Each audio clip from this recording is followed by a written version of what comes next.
9:1 neno la Mungu linasema, katika mwaka wa kwanza wa Dario mwana wa Ahasuero wa uzao wa Wamedi, aliyetawazwa kuwa mfalme juu ya milki ya Wakaldai, katika mwaka wa kwanza wa kumiliki kwake, mimi Danieli kwa kuvisoma vitabu, hebu sema kwa kuvisoma vitabu,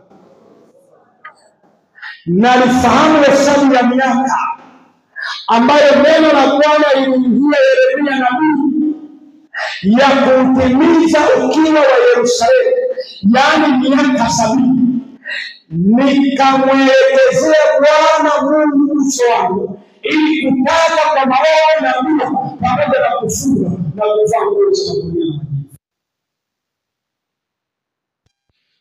Angalia ishu ambayo anaiadresi Danieli hapa. Danieli anasema kwa kuvisoma vitabu ndipo akapata ujumbe, akapata taarifa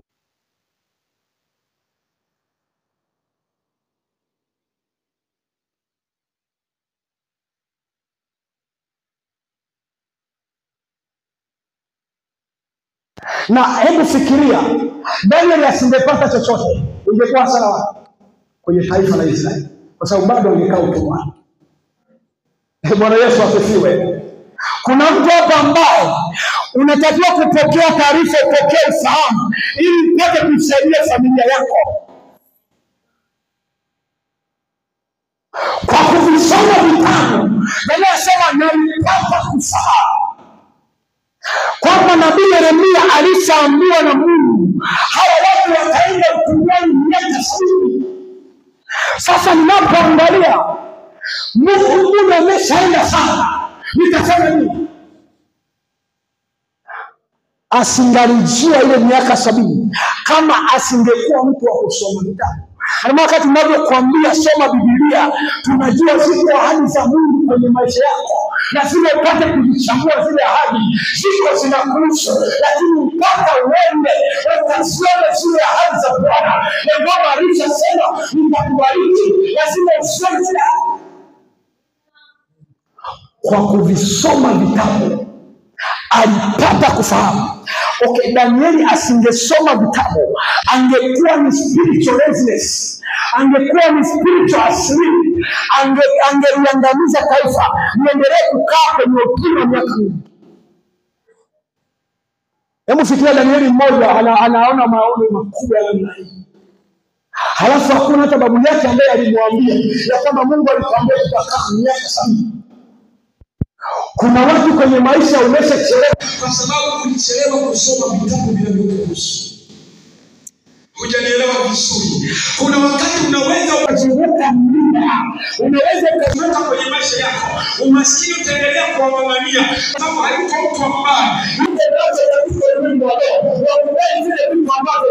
anasema nitawabariki, halafu akutokea huyo mtu, laiti ungesimama ungetoka kwenye maisha yako.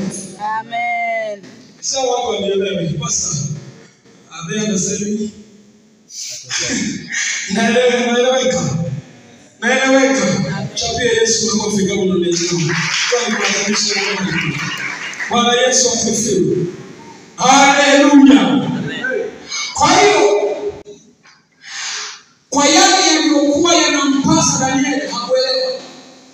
Angalia Danieli aliposoma kitabu anasema nikaenda kwa kutaka kwa dua, sala na maombi. Okay, ukishaelewa kuna taarifa inayokuhusu ukatake. Hajibu kwa sababu wewe umetaka. Si kama kuna mtu unaelewa vizuri sasa. Mungu hajibu kwa sababu wewe umetaka, lakini anajibu kulingana na hali zake alizoziachilia kupitia neno lake.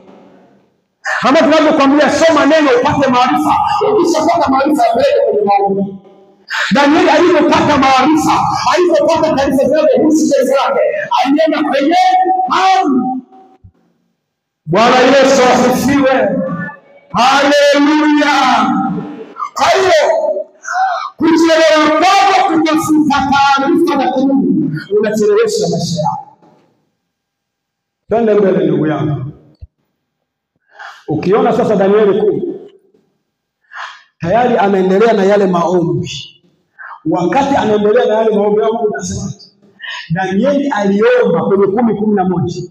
Danieli alipoanza kuomba, Mungu akaachilia